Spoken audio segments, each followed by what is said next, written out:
Chicken Liza Bado, Miwa Bidu Nico Monomia Alome Minglashi and Ivashin, Miwa Bidu Miashin, Dinigaro, Natan Salegune, April Lagoyani Webpare, Dinima, tomorrow Pedari Miwa Bidu Nico Monomia Yagut and Step Base and Cana Solution, MyanmarEconomicForum May Subway Cana Webpare,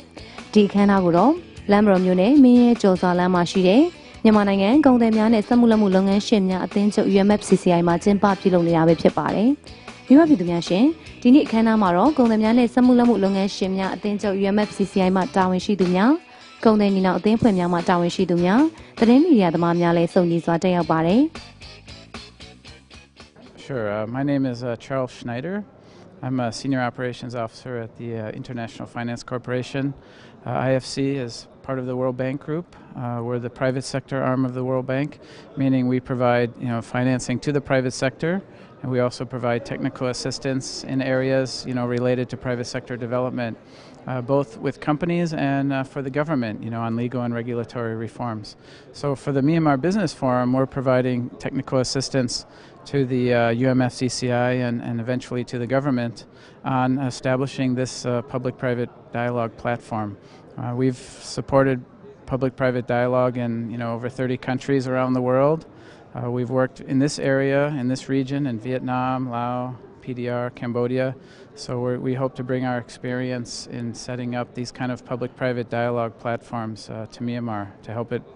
function well here. Well, the economy is moving along very, very rapidly. We see very recently some good economic news.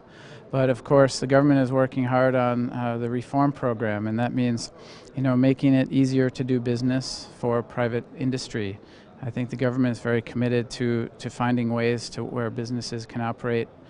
more efficiently and more effectively.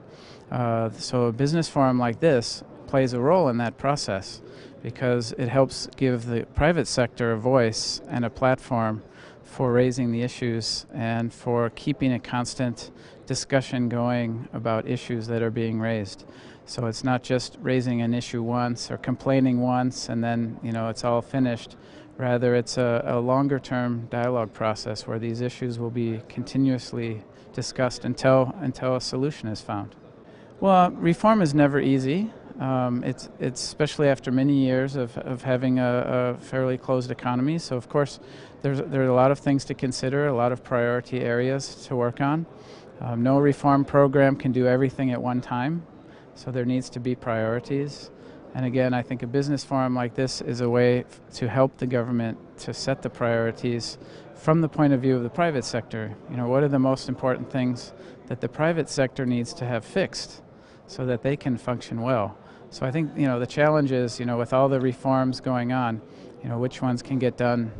at what time, and how do we make sure that these reforms are implemented so that businesses feel the change, in their day-to-day business. So it's good to pass a law, that helps, but how does it change the business operations on a day-to-day basis? And I think that's what the real challenge is right now.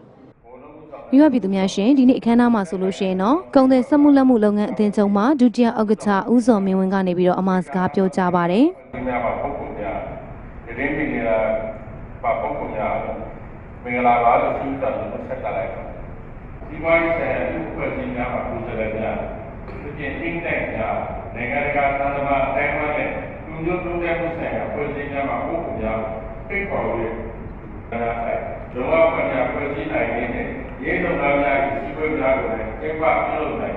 Aina Maro, UMFCCI Ma Drepa Treaty Mu, Dr. Dota Kanga Nebiro, Myanmar Business Forum, Orientation Presentation Go Shinlin Tempiavare.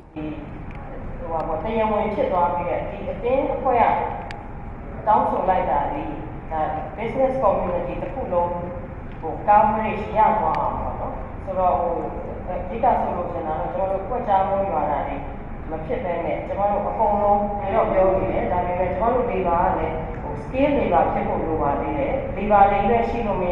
Jamaro Dine Piotara, Myanmar Business Forum, T-Town Bono, Rao, Jamaro Amiabi to Tiang Piora Bono, Dao, Jamaro International Finance Corporation, or IFC Bono, World Bank Group Capture the IFC specialized loan in a balance solution, Jamaro transition economy stima.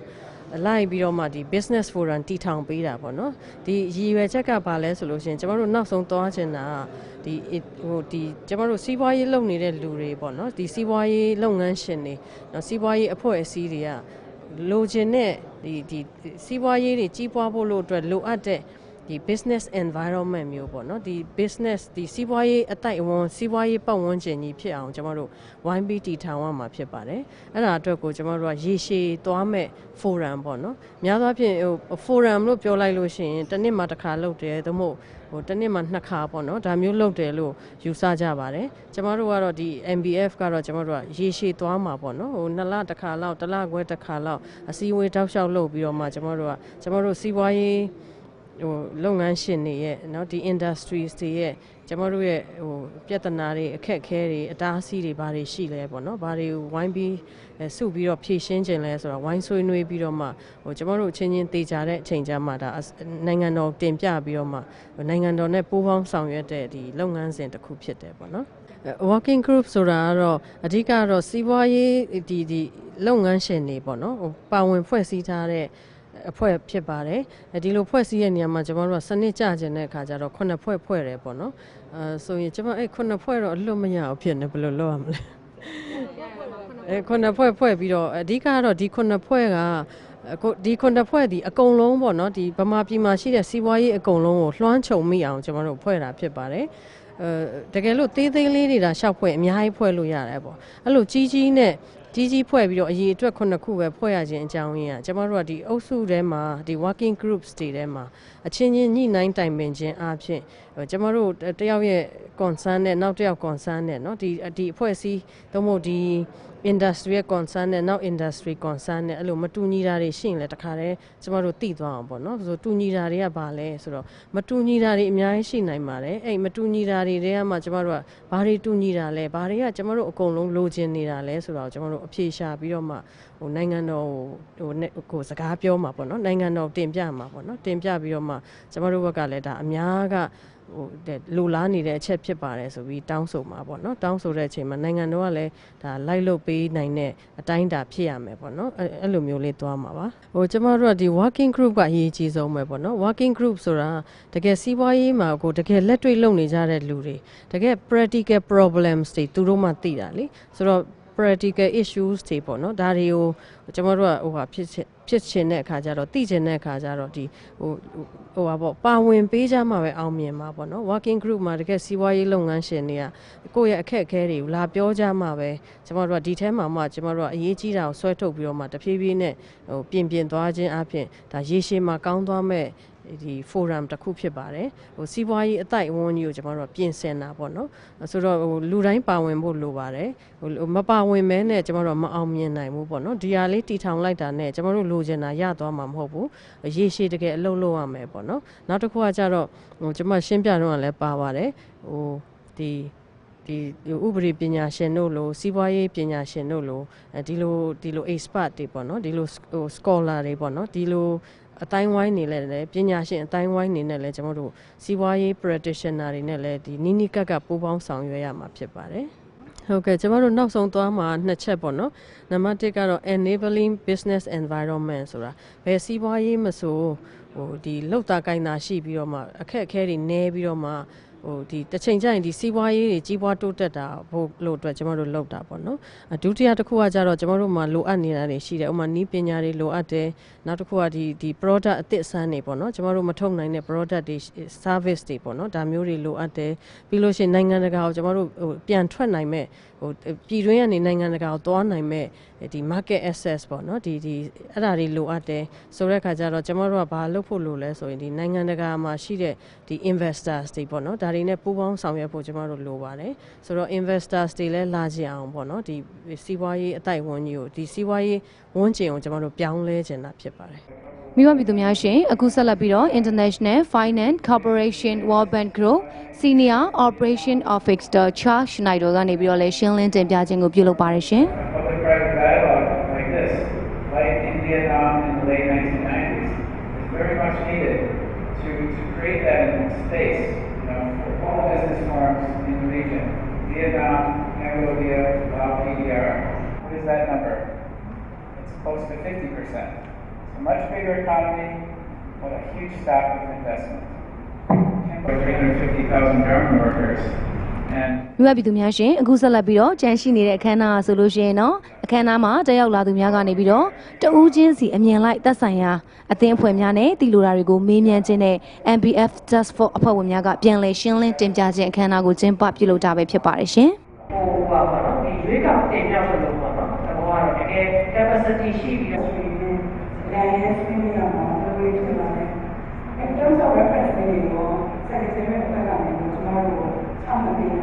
မိဘပြည်သူများရှင်ဒီနေ့ကျင်းပပြုလုပ်တဲ့မြန်မာစီးပွားရေးဖိုရမ်မိတ်ဆက်ပွဲအခမ်းအနားဆိုလို့ရှိရင်တော့ပြည်အောင်စုသမ္မတမြန်မာနိုင်ငံတော်သမ္မတဦးသိန်းစိန်ဟာ2014ခုနှစ်ဖေဖော်ဝါရီလ22ရက်နေ့မှာရန်ကုန်တိုင်းဒေသကြီးအစိုးရဖွဲ့ရုံးမှကျင်းပခဲ့တဲ့ပုဂ္ဂလိကစီးပွားရေးလုပ်ငန်းဆောင်ရွက်သူများနဲ့တွေ့ဆုံဆွေးနွေးပွဲမှာမြန်မာစီးပွားရေးဖိုရမ် MBF ဖွဲ့စည်းထူထောင်နိုင်ရေးကိုခွင့်ပြုဆောင်ရွက်သွားမှာဖြစ်တယ်လို့လည်းပြောကြားခဲ့တာလို့သိရပါတယ်ရှင်ဒီနေ့ကျင်းပပြုလုပ်တဲ့အခမ်းအနားဆိုလို့ရှိရင်တော့ MBF ကပုဂ္ဂလိကစီးပွားရေးကဏ္ဍနဲ့အစိုးရကဏ္ဍတို့အကြားမှာတရားသဖွယ်ထိရောက်စွာပေါင်ကူပေးပြီးတော့ဆွေးနွေးညှိနှိုင်းမှုတွေကိုစဉ်ဆက်မပြတ်ဆောင်ရွက်သွားမယ့်ရန်ရာတစ်ခုဖြစ်တဲ့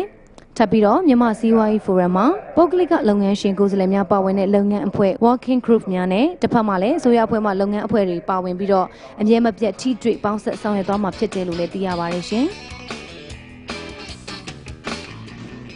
မြန်မာစီးပွားရေးဖိုရမ် MBF အောင်မြင်စွာဖွဲ့စည်းထူထောင်နိုင်မှုအတွက်ပုဂ္ဂလိကကဏ္ဍနဲ့ပူးပေါင်းဆောင်ရွက်ဖို့အတွက်ပြည်ထောင်စုသမ္မတမြန်မာနိုင်ငံကုန်သည်များနဲ့စက်မှုလက်မှုလုပ်ငန်းရှင်များအသင်းချုပ်မှအတွင်းမှုအဖွဲ့တွေကိုလည်းဖွဲ့စည်းထားပြီးဖြစ်တယ်လို့သိရပါတယ်ရှင်။ I take that as a positive sign of commitment and the want to participate. So that means very positive. Announcement about that meeting. ဒါဖြစ်လာတယ်အဲ့တော့အဲ့လိုမျိုးခုတ်နေတယ်ကျွန်တော်ဒီဂိမ်းကနေဒီအတွက်ဒီအခုလောက်ထားတဲ့ line လေးတွေထဲမှာပဲဟိုမှာကျွန်တော်တို့ ICT ကိုမှနံပါတ်6ထဲမှာလို့အမြင်မှာကျွန်တော်ကချစ်ခင်လေးစားပါတော်မိဘပြည်သူညီကိုမောင်နှမများရှင်ကျမတို့ Sky နဲ့ Up to Date Channel ကနေပြီးတော့မိဘပြည်သူညီကိုမောင်နှမများအတွက်အသိပညာဘုဒ္ဓတိုးပွားစေမယ့်အစီအစဉ်ကောင်းများစွာကိုအချိန်နဲ့တပြေးညီစူးစမ်းရိုက်ကူးထုတ်လင်းတင်ဆက်ပေးလျက်ရှိနေပါတယ်ရှင်ဒီနေ့တင်ဆက်ပေးတဲ့အခမ်းအနားကိုကြည့်ရှုပြီးတော့လည်းမိဘပြည်သူညီကိုမောင်နှမများအနေနဲ့ခြေနဲ့နှစ်သက်နေမယ်လို့ယုံကြည်ပြီးများရရှင်ဆက်လက်ပြီးတော့လည်းအသစ်တော်ရိုက်ကူးတင်ဆက်မှုတွေကိုအချိန်နဲ့တပြေးညီစူးစမ်းရိုက်ကူးတင်ဆက်ပေးပါအောင်မယ်ရှင်ကျေးဇူးအထူးပဲတင်ပါတယ်ရှင်